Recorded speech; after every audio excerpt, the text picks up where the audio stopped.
Kejaksaan Agung menetapkan 2 pejabat SDM dalam kasus korupsi tambang nikel di Konawe Utara, Sulawesi Tenggara. Total ada 4 pejabat SDM, termasuk ex-Dirjen Minerba yang ditetapkan sebagai tersangka dan diduga merugikan negara 5,7 triliun rupiah. Mantan Dirjen Mineral dan Batubara atau Minerba Kementerian ESDM Ridwan Jamaluddin ditetapkan sebagai tersangka kasus tambang ora nikel ilegal di Konawe Utara, Sulawesi Tenggara. Ridwan langsung ditahan usai ditetapkan sebagai tersangka. Kejaksaan Agung sebelumnya telah meminta keterangan Ridwan Jamaluddin Rabu kemarin. Selain Ridwan, Kejaksaan Agung juga menetapkan 1 pejabat ESDM lainnya. Total sudah ada 10 tersangka dalam kasus tambang nikel ilegal di Konawe Utara. Yang hari ini kita tetapkan 2 tersangka atas nama tersangka RJ, yaitu selaku mantan Direktur Jenderal Mineral dan Batubara di Kementerian ESDM.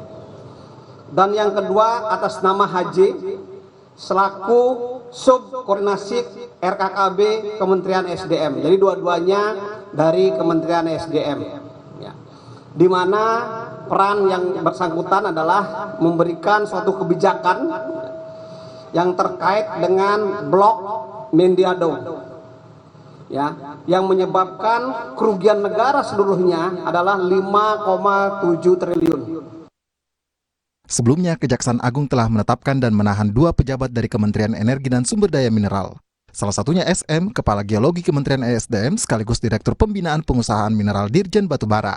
Selanjutnya ada EVT yang merupakan evaluator rencana kerja dan anggaran biaya Kementerian ESDM. Penambangan dan penjualan ore nikel ilegal diduga berada di wilayah konsesi PT Antam Konawe Utara, Sulawesi Tenggara yang ditaksir menimbulkan kerugian negara mencapai 5,7 triliun. Sebelumnya, PT Antam memenangkan gugatan atas 11 izin yang tumpang tindih dan mengelola kawasan Blok Mandiodo sejak Desember 2021. Total ada 38 perusahaan yang bergabung dan kemudian menggarap konsesi milik PT Antam. Namun, PT Antam baru mengelola 22 hektar lahan karena 157 hektar lainnya belum memiliki izin pinjam pakai hutan. Nikel hasil dari penambangan di lahan ratusan hektar itulah yang dikelola dan dijual secara ilegal. 4 termasuk mantan pejabat di Kementerian ESDM telah ditetapkan tersangka dalam kasus ini bersama 5 dari pihak swasta. Kepala Kejaksaan Tinggi Sulawesi Tenggara menyebut bahwa perhitungan kerugian negara berdasarkan hitungan audit oleh BPK. Saat ini, Kejati Sulawesi Tenggara juga meminta hitungan dari BPKP.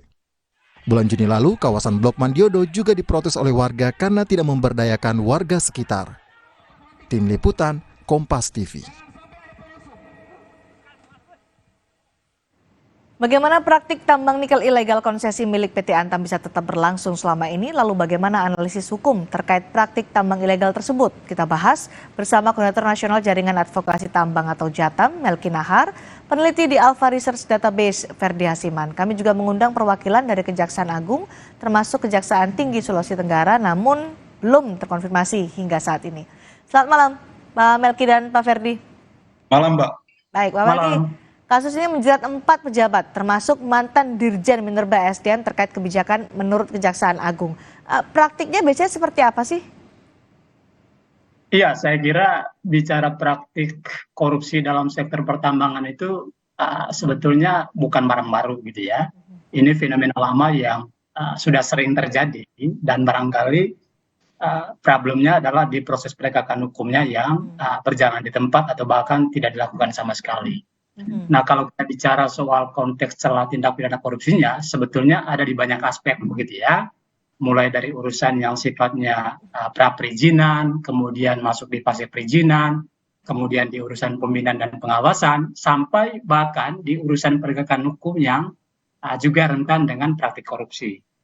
Nah, di urusan pra-perizinan misalnya, aspek-aspek yang terkait dengan urusan administratif begitu ya, soal teknis, finansial, dan lingkungan, itu juga rentan dengan korupsi. Pun dengan urusan perizinan seperti penerbitan izin tambangnya, atau kalau misalnya itu masuk di kawasan hutan, penerbitan izin pinjam pakai kawasan hutan, atau misalnya dia harus memanfaatkan ruang laut, dia harus mendapat izin dan segala macamnya.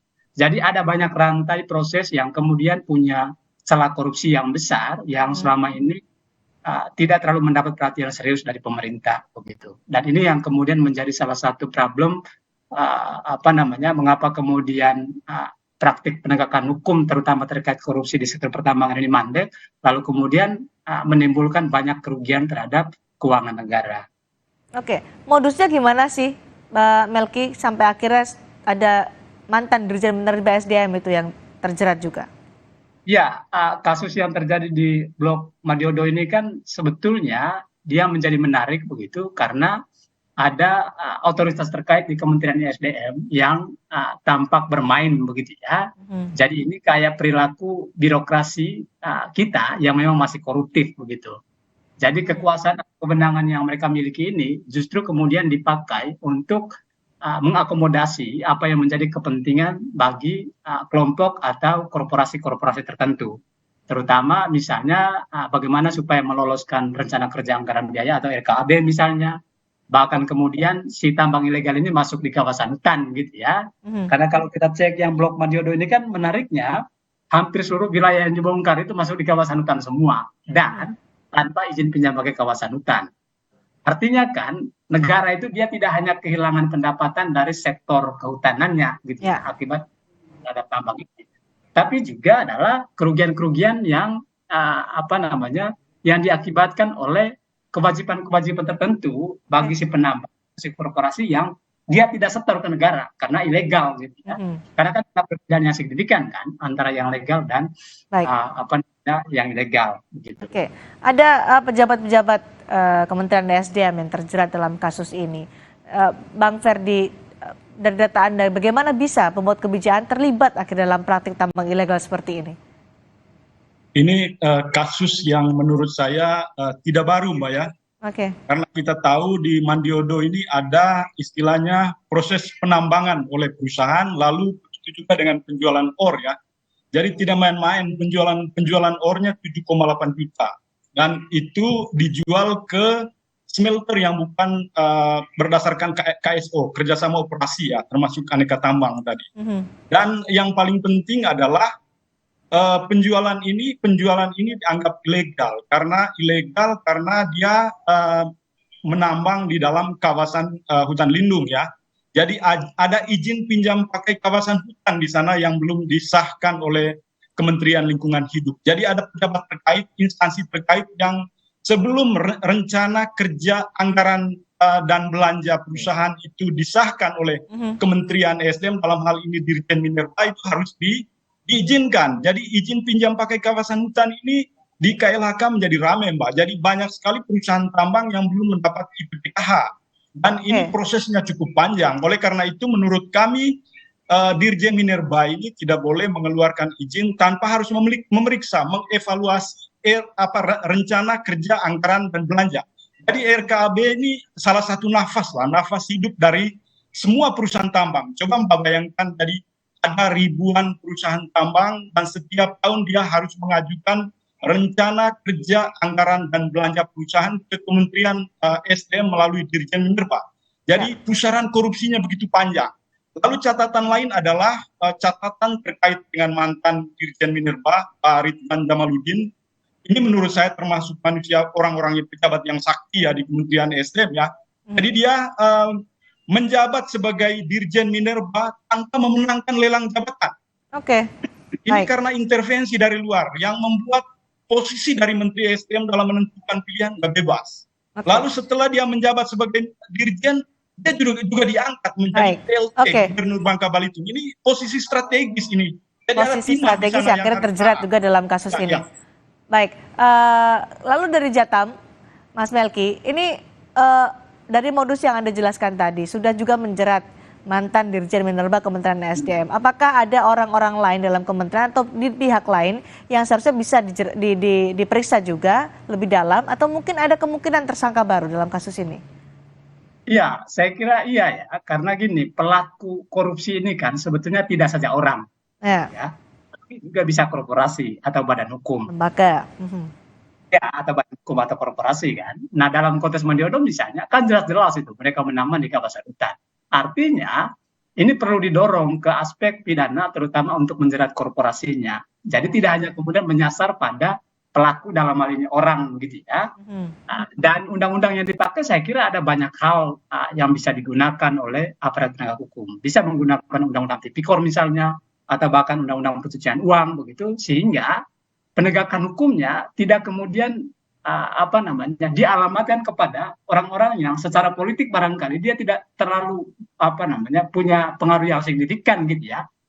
Yang saya khawatirkan begini, penegakan hukum yang kemudian dilakukan oleh aparat kita sekarang begitu ya, tidak dalam kerangka untuk kemudian bagaimana mengatasi masalah ini sampai tuntas begitu ya. Tapi penegakan hukum berjalan, tapi di saat yang sama ada upaya untuk melindungi orang-orang tertentu yang terduga pelaku begitu ya, tapi dia punya kekuasaan politik yang besar.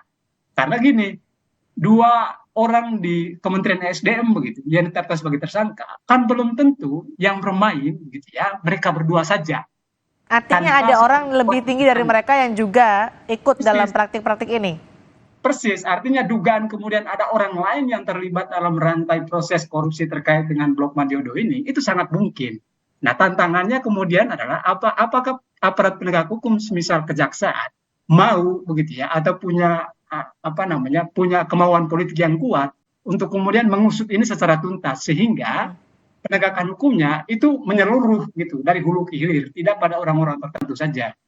Oke, baik. Kalau dari Mas Ferdi, selain melibatkan pejabat TSDM, apakah juga ada dugaan suap juga di luar kasus kerugian akibat pengelolaan konsesi ini? Ini kasus Mandiodo ini saya kira sudah jelas ya Mbak ya. Jadi ada pejabat yang terlibat di dalamnya, ada korporasi yang berusaha untuk menyuap. Saya kira tinggal bagaimana Kejaksaan Agung, aparat penegak hukum menelusuri lebih lanjut kira-kira bagaimana ini modus korupsi di Blok Mandiodo ini. Karena kita tahu bahwa korupsi ini harus ditelusuri lebih jauh. Di Kementerian SDM sendiri saya kira banyak sekali potensi yang harus digodok, ditelusuri lebih jauh oleh kejaksaan, terutama terkait dengan izin RKB ini, Mbak. Jadi izin RKB ini sebenarnya harus disampaikan oleh perusahaan tambang, ribuan perusahaan tambang yang saya sampaikan tadi, setiap tahun dia harus menyampaikan rencana kerja, anggaran dan belanja. Dan itu ada persetujuannya harus dari Dirjen Minerba. Dan kalau Dirjen Minerbanya seperti ini ya, saya kira pengolahan industri tambang kita agak sulit ke depannya. Dan mungkin ini yang orang bilang saya menyetir si James Robinson dan Daron Acemoglu gitu, ini yang disebut dengan negara gagal. Jadi negara gagal karena institusi politik kita itu ekstraktif. Jadi pejabat publik kita itu korupsi. Oke, tapi Anda yakin ini menjadi pintu masuk untuk membuka lebih luas lagi kasus ini? Ya, harus dibuka lebih luas, Mbak. Jadi semua aktor-aktor yang terlibat di dalamnya itu harus mulai dipilah mulai dari sekarang ya. Kita tahu bahwa pasti banyak sekali rantai jaringan yang terlibat di dalamnya. Oke, baik. Terima kasih Mas Ferry, terima kasih juga Mas Melki. Mudah-mudahan ini menjadi pintu masuk untuk bisa menggali lebih luas lagi, untuk menyelidiki, menelusuri lebih luas lagi. Terima kasih sudah bergabung di Sapa Indonesia Malam hari ini.